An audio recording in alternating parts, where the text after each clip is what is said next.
एक गांव में एक गरीब किसान रहता था। वहां पर 2-3 साल से बारिश नहीं हुई थी, जिस वजह से वहां की सारी जमीन सूख चुकी थी। किसान बहुत दुखी था क्योंकि वो अपने जमीन के ऊपर कोई फसल नहीं उगा पा रहा था। सर्दी का मौसम था। आज किसान पेड़ के नीचे आराम कर रहा था। तभी उसे वहां एक सांप नजर आया। वह सांप अपना फन फैलाए हुए बैठा हुआ था। किसान के मन में एक बात आई, ये सांप काफी सालों से यहाँ रहता है। इसे भी इस अकाल के समय में मेरी तरह खाना ढूंढने में परेशानी होगी। फिर गरीब किसान ने मन ही मन यह तय किया कि वो हर रोज सांप को एक कटोरी दूध पिलाएगा।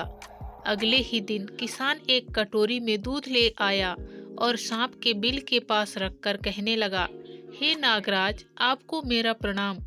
मैंने कभी ध्यान नहीं दिया कि आप भी यहीं रहते हैं। सूखे की वजह से मैं तो परेशान हूँ और मुझे लगता है आपको भी परेशानी हो रही होगी।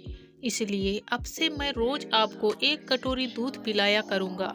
ये बोलकर किसान ने वो कटोरी वहीं छोड़ दी और वहाँ से चला गया। अगले दिन सुबह जब वो कटोरी लेने वापस आया तो उसने देखा कि कटोरी में कुछ चमक रहा है। किसान ने कटोरी को उठाकर देखा तो उसके अंदर एक सोने का सिक्का था।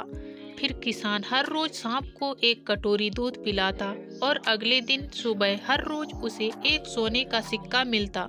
एक दिन किसान को किसी काम से शहर जाना था और उसने अपने बेटे को ये जिम्मेदारी सौंपी। उसने अपने बेटे को कहा, बेटा ध्यान से एक कटोरी दूध सांप के बिल के पास रख देना। किसान के बेटे ने अपने पिता के कहे अनुसार एक कटोरी दूध सांप के बिल के पास रख दिया। अगले दिन सुबह उसे भी सोने का सिक्का मिला।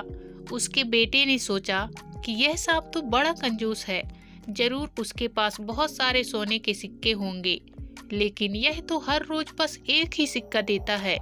अगर मैं इसे मार दूं तो मैं इसके सारे सोने के सिक्के ले सकता हूँ। अगली शाम जब लड़का दूध देने के लिए गया तो उसने सांप को देखते ही उस पर छड़ी से वार किया, मगर सांप भी सतर्क था। उसे छड़ी तो लगी पर उसने किसान के बेटे को भी डस लिया। सांप का विष बहुत ही जहरीला था। देखते ही देखते किसान के बेटे की मौत हो गई और जख्मी सांप अपने बिल में वापस चला गया। जब किसान वापस लौटकर आया तो उसे अपने बेटे की मृत्यु के बारे में पता चला। साथ ही वह बहुत दुखी और क्रोधित होकर सांप के बिल के पास उसे मारने पहुंचा। तभी उसने सांप को देखा कि सांप को भी काफी चोट आई। उसे देखते ही वह समझ गया कि उसके बेटे ने सांप पर हमला किया होगा। वो समझ गया कि परिस्थिति ही कुछ ऐसी हो गई होगी कि सांप ने उसके बेटे को डसा होगा। उसने हाथ जोड़कर सांप से माफी मांगी और सांप से अपने बेटे को वापस लाने के लिए कहा। थोड़ी देर बाद सांप अपने बिल में जाकर बाहर आया।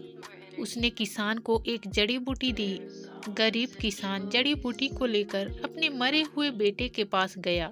उसने उसके नाक के पास वो जड़ी बूटी रखी। थोड़ी देर बाद उसका बेटा खांसता हुआ उठ खड़ा हुआ। जिंदा होने के बाद किसान के बेटे को उसकी गलती का एहसास हुआ। वो अपने पिता के साथ सांप के बिल के पास गया और उससे हाथ जोड़कर माफी मांगी और बोला, हे नागराज, मुझे क्षमा कर दीजिए। अब मैं किसी भी पशु पक्षी या जानवर पर हमला नहीं करूंगा। मुझे क्षमादान दें। सांप ने भी खुश होकर अपना सिर हिलाया और वापस अपने बिल में चला गया।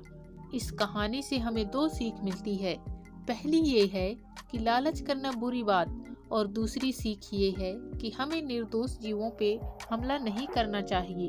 हमें उन्हें बिल्कुल भी परेशान नहीं करना चाहिए। हमें उम्मीद है आपको यह कहानी जरूर पसंद आई होगी। ऐसी ही कहानी सुनने के लिए जुड़े रहिए हमसे। हम जल्द ही मिलते हैं एक और नई कहानी के साथ। तब तक के लिए धन्यवाद।